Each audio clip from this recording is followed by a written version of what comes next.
আসসালামু আলাইকুম দর্শক। আজকে সত্যি আমার ভিডিও নিশ্চয়ই আপনারা অনেক পরে পেয়েছেন। তার কারণ হলো আজকে সকালবেলায় একটা অনুষ্ঠানে গিয়েছিলাম। তারেক রহমান সাংবাদিকদের সঙ্গে শুভেচ্ছা বিনিময় বা মত বিনিময় অনুষ্ঠান। আমি সাধারণত বহুদিন কোনো অনুষ্ঠানে খুব সচেতনভাবে এড়িয়ে চলি।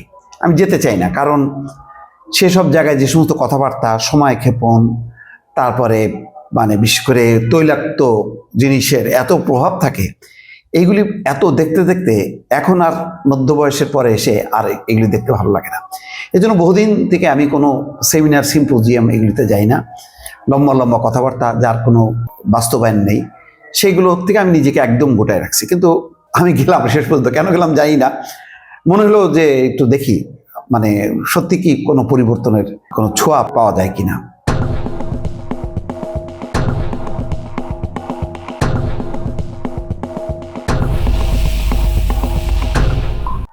ভাবছিলাম যে যদি খারাপ লাগতো, যদি দেখতাম যে না 19-20, আমি কিন্তু চলে আসতাম। কিন্তু দর্শক বিশ্বাস করেন, আমি চলে আসিনি। আমি একদম প্রথম থেকে শেষ পর্যন্ত থেকেছি এবং কিছু ত্রুটি বিচ্যুতি আছে, তারপরে আমি সাংঘাতিক রকম বিস্মিত হয়েছি। সত্যিকার অর্থে একটা তেল মুক্ত, একটা গণতান্ত্রিক মত প্রকাশের স্বাধীনতা যেটাকে বলে, সেই ধরনের একটা অনুষ্ঠানের মধ্যে আমি পড়লাম। আমি নিজে কোনো কথা বলিনি, আমার কথা বলার কোনো স্কোপও ছিল না, বা তার প্রয়োজনও আমি অনুভব করিনি। কারণ যারা বক্তব্য দিয়েছেন নানা মতের, নানা পথের, তার মধ্যে হ্যাঁ আছে কিছু একটু ধান্দা, এক ধরনের প্রবণতা ছিল। অডিয়েন্সের সাইড থেকে যে প্রশ্নগুলো এসছে সেগুলি আমার পছন্দ হয়নি। এই ধরনের আমি বেকার ছিলাম, এই সেই, এটা করেন সেটা করেন, এই ধরনের কথাবার্তাগুলি পছন্দ হয়নি।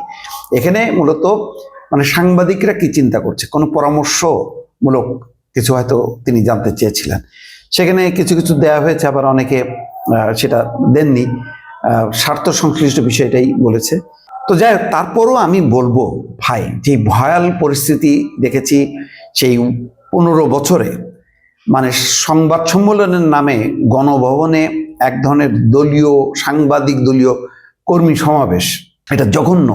যেটা নিয়ে সবসময় ট্রল হতো, আমরা বসে থাকতাম এটার পরে কি কি মজার জিনিস করবো এবং কে কে কার উপরে কে কত বেশি তেল দেয় তার অপেক্ষায় আমরা থাকতাম, এবং সেগুলো পেয়েও যেতাম, এবং এগুলো নিয়ে সোশ্যাল মিডিয়া বেশ সরগরম হতো। কিন্তু শেখ হাসিনা নিজে লজ্জা পেতেন না এই ধরনের সংবাদ সম্মেলনে, বরং তার কাছে এটাই ভালো লাগতো।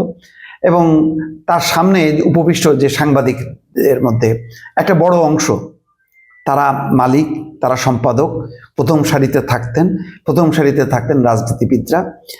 তো তারা যে প্রশ্নগুলো করতেন, সাংবাদিকের নামে যে প্রশ্নগুলো হতো, সেটা হতো বক্তৃতা, এবং সেটা হলো প্রশংসামূলক, এসো প্রশংসা করি, একটা সংবাদ সম্মেলন, এই টাইপের একটা অ্যাটিটিউড দেখা যেত। তো সেইগুলি দেখতে দেখতে আমি শেষের দিকে, যখন কি আমি বাংলা ভিশনে ছিলাম 2019-এর শেষ পর্যন্ত, শেষের দিকে আমি নিজেও যেতাম না, কারণ এই 1-1.5 ঘন্টা, 2 ঘন্টা, 2.5 ঘন্টা ওই রকম মোবাইল ফোন ছাড়া এই অর্থহীন এই ধরনের একটা তামাশা দেখার, এটা আমার রুচিতে বাধ্য, আমি যেতামই না।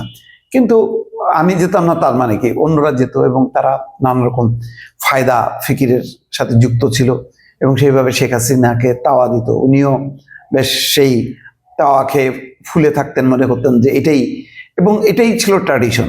সেই ট্র্যাডিশনের একদম বিপরীত একটা চিত্র দেখলাম এবারের সংবাদ সম্মেলনে, যেটা আমার কাছে সত্যি আমার প্রত্যাশার বাইরে। মোট কথা, আমি ভাবতাম যে আবারও বোধহয় এই বিএনপি অনুগত সাংবাদিক, তারা হয়তো ওই এমন সব প্রশ্ন করা শুরু করবে যেগুলি লজ্জায় মাথা কাটা যাবে। তো 2-1টা প্রশ্ন বাদে বাকি সব মিলায় আমার কাছে ভালো লেগেছে সত্যিকার অর্থে। এটা আমার মনে কোনো আক্ষেপ নেই। আমার মনে হয় যেই ত্রুটি বিচ্যুতিটা যতটুক দেখা গেছে, সেইগুলো তারা কাটায় উঠতে পারবেন যদি সেই চেষ্টাটা থাকে। যদিও তারেক রহমান এখন যাদের সঙ্গে মিট করেছেন, তিনি প্রধানমন্ত্রী হিসেবে না, তিনি একজন দলের প্রধান হিসেবে। কিন্তু ভাবা হয় যে তিনি আগামী দিনের প্রধানমন্ত্রী, কারণ যে নির্বাচন, সেই নির্বাচনের প্রতিদ্বন্দ্বিতা 2টা, হয় জামাত ইসলাম আর বিএনপি। তো জামাত যদি নির্বাচিত হয়, যে জয়যুক্ত হয় তাহলে শফিকুর রহমান হবেন প্রধানমন্ত্রী, আর বিএনপি জয়যুক্ত হলে তারেক রহমান, সোজা হিসাব। সুতরাং এখানে মানে এক ধরনের তিনি প্রধানমন্ত্রী না হলেও এটা ফ্লেভারটা ছিল, সবার প্রত্যাশা ছিল, সেই প্রত্যাশা অনুযায়ী প্রশ্ন করেছে।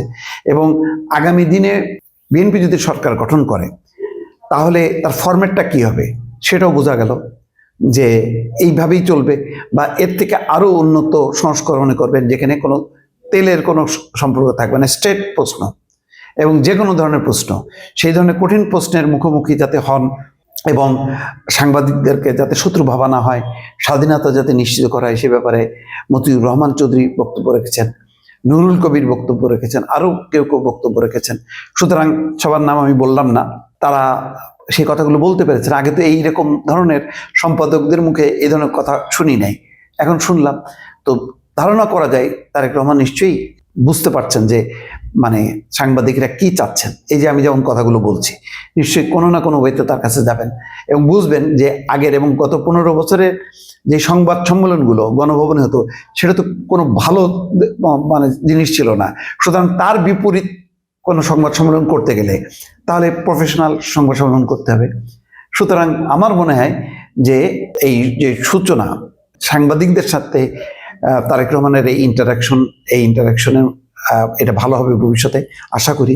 এবং একই সঙ্গে এই ধরনের মানে গুণগত মানসম্পন্ন সংবাদ সম্মেলন নিশ্চয়ই সবাই প্রত্যাশা করে, এবং সেটা তারেক রহমান যদি প্রধানমন্ত্রী হন, বিএনপি যদি সরকার যান, নিশ্চয়ই এটা পাওয়া যাবে, সেই প্রত্যাশা করাই যায়। দর্শক ভালো থাকবেন, আল্লাহ হাফেজ।